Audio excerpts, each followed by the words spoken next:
Hello, this is Joe Bakos, and I am going to explain phasic gravity to you.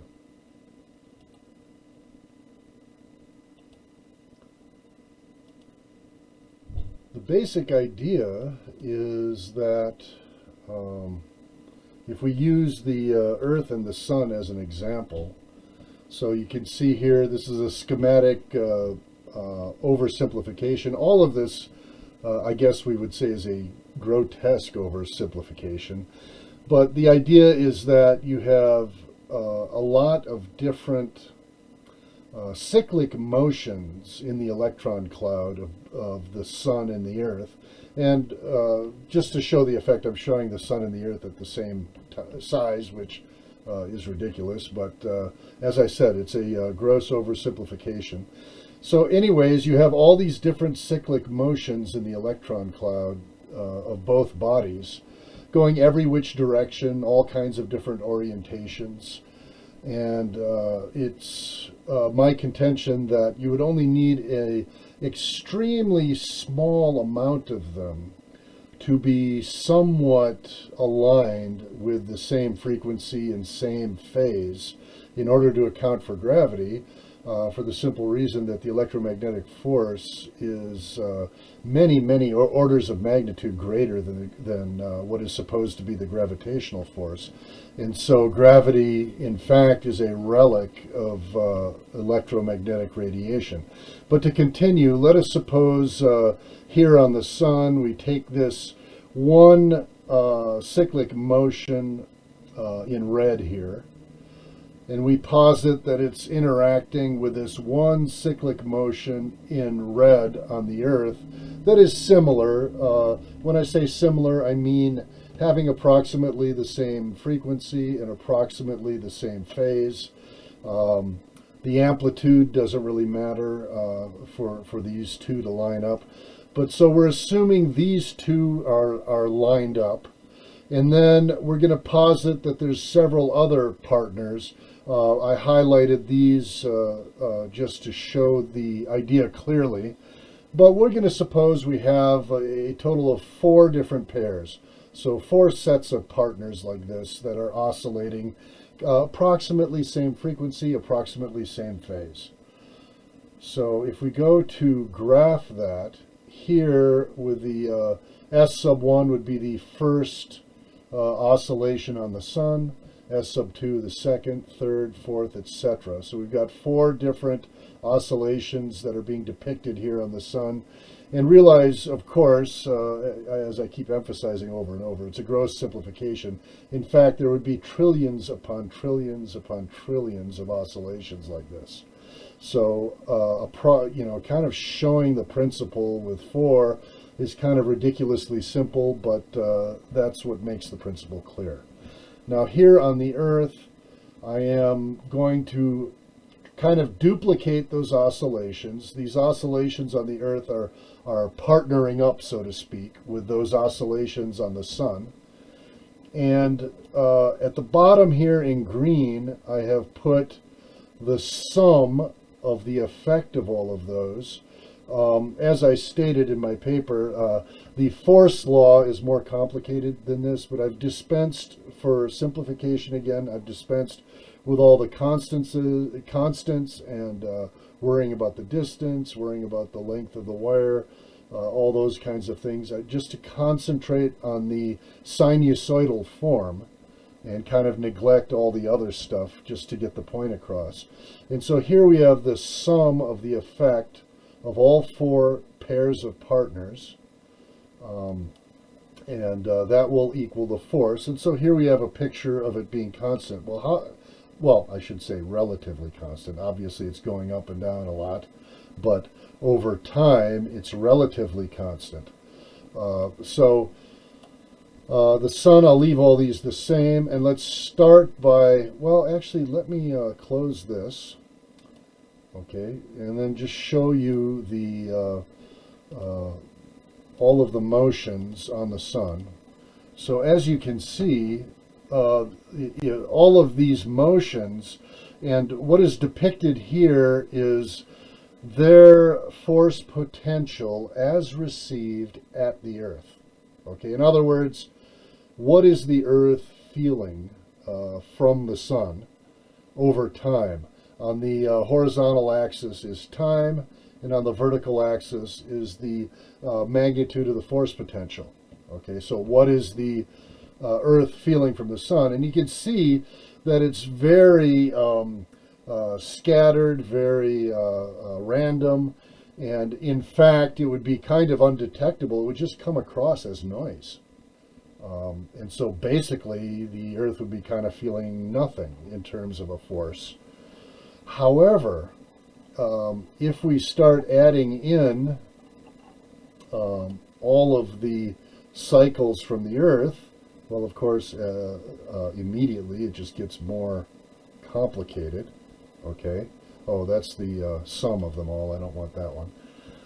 And I want to start off the Earth having slightly different frequency and slightly different phase. So if I do it where they have like a slightly different frequency and a slightly different phase for each of these,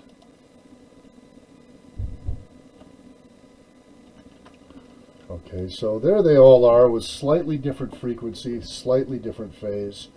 Now I'm going to concentrate on the result. So I'm going to turn all these off and just highlight the force law that would be taking place there.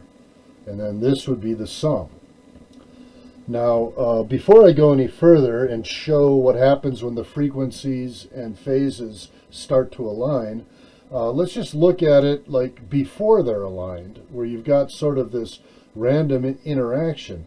Notice that because it is the sum of the multiplication of waveforms, it ends up being another waveform, right? So you can think of this as the force of gravity between the Earth and the sun if there was no phase correlation at all. In other words, if the vibrations on the Earth and the sun were totally random as related to each other, you would get something like this, kind of a random waveform. It's not so random, however, because it does actually take, the sum ends up taking up a kind of a waveform. Now I'm going to do a little bit of a digression here to make a point about this at very large distances. So if we imagine this, and also one little caveat here is right now I have on the horizontal axis, I have time, okay? But if the horizontal axis was space, the waveform would be similar. In other words, if I were to plot this as an effect based on distance, we would also have a waveform like this. And that becomes relevant when we show things like, for instance, if we see the waveform of gravity going up like this into kind of this flat wave over here, that calls to mind the rotation curve for galaxies. So this is a plot of velocity based on the distance from the center of the galaxy, and this is called the flat rotation curve. And we can see that as distance gets larger away from the center of the galaxy, what we see is that the velocity becomes what they call flat. In other words, it goes up or stays flat. And this dashed line shows what would be expected if gravity behaved, in a Newtonian fashion.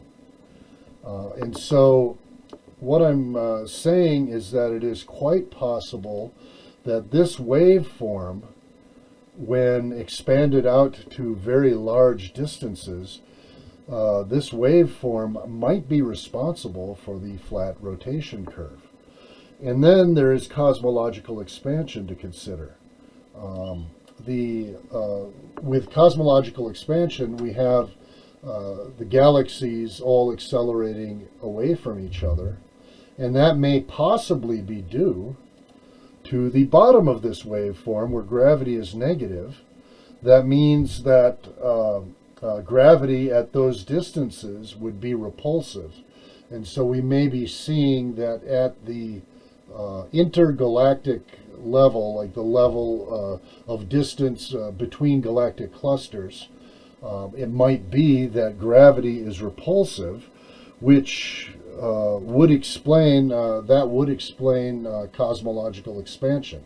So that was a digression. Now let me get back to the Sun-Earth graph. Okay, so this, as I said, is if there is no correlation with frequency and phase. You get this sort of like random wave motion as gravity is being expressed. Now we'd expect for gravity to match what we observe between the Sun and the Earth, since the radius of the Earth's orbit, I mean, it stays approximately constant, not exactly, it's not a perfect circle, but we would expect this gravitational attraction should not be a wave like this. It should just be constant. It should be just a horizontal line. However, if we start bringing some of these into phase, then let's see what happens to this waveform. So if I go to the Earth and I start bringing things into phase, where I make each of these vibrations the same phase, and then we watch and see what happens to the waveform.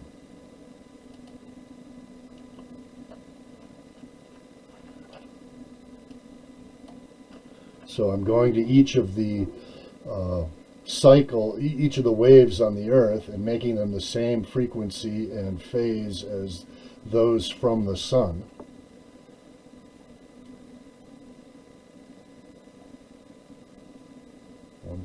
.3 is the last one.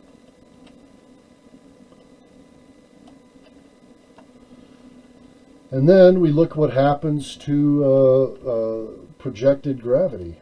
Okay, we see that it starts becoming constant. Now, obviously, it's not, constant because we've got this jagged wave going on. But the point is that if we start adding more and more waveforms, and you get to, trillions of them that are somewhat aligned, this would start to flatten out more and more, and start becoming approximately constant. And so what this means is that when we are talking about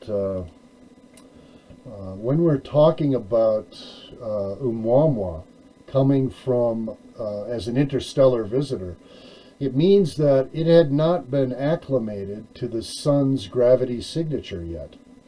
And so as it's coming by very fast, as it's approaching the Sun, it would start to acclimate, let's say, and maybe some of the cycles or vibrations or fluctuations on Oumuamua would start to begin matching up, but it would be past the Sun and gone before that ever really happened.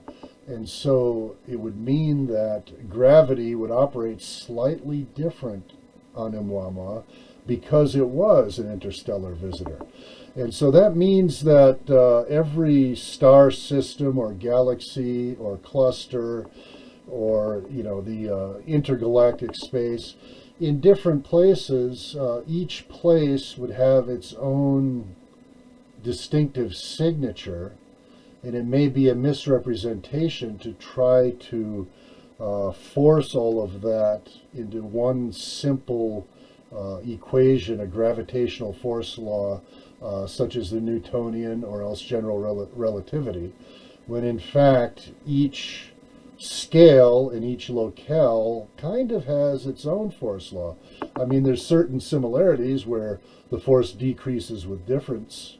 The force decreases with distance. And also, after a system becomes acclimated, it starts behaving similar to any other system. But in many contexts, the gravitational force law might not be what we're expecting. Thank you very much for watching.